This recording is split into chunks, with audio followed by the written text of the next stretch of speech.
স্বাধীনতা সংগ্রামীরা বুকে গুলি খেয়েছেন, আপনি ডিমকে ভয় পাচ্ছেন? সুপ্রিম কোর্টের কটাক্ষের মুখে মামলা প্রত্যাহার করে নিলেন সাংসদ মহুয়া মৈত্র।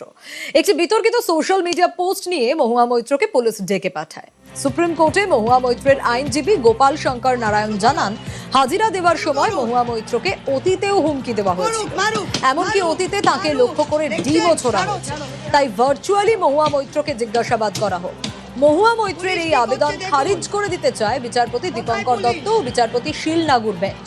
তার আগে মহুয়া মৈত্রের আইনজীবী মামলা প্রত্যাহার করে নেন। সোশ্যাল মিডিয়া বিতর্কে আগেই কলকাতা হাইকোর্টে রক্ষা কবচ পেয়েছেন মহুয়া।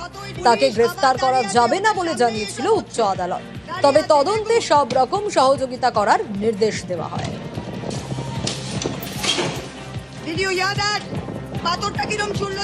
এখন আর মহুয়া কি করবে?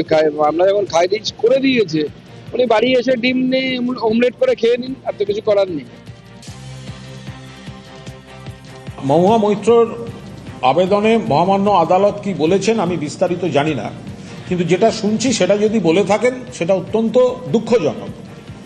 আমরা আদালতের সব রায় মানি, আদালতের রায় নিশ্চিতভাবে গ্রহণযোগ্য, আমরা ল অ্যাবাইডিং সিটিজেন, কিন্তু আদালত যদি এই ধরনের কথা বলে থাকেন তাহলে সেটা দুঃখজনক। প্রত্যেক ব্যক্তির স্বাধীনতা সংগ্রামীদের গুলি খাওয়া আর এখন এই যারা অসভ্যের মতো ডিম মারছে সেই ডিম খাওয়া দুটো এক জিনিস হতে পারে না।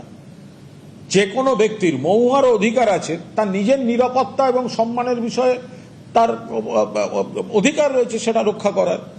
ফলে মহামান্য আদালত কি বলেছেন আমরা নিশ্চিতভাবে খোঁজ নেব, কিন্তু যদি এই কথাটি বলে থাকেন তাহলে সেটা দুর্ভাগ্যজনক।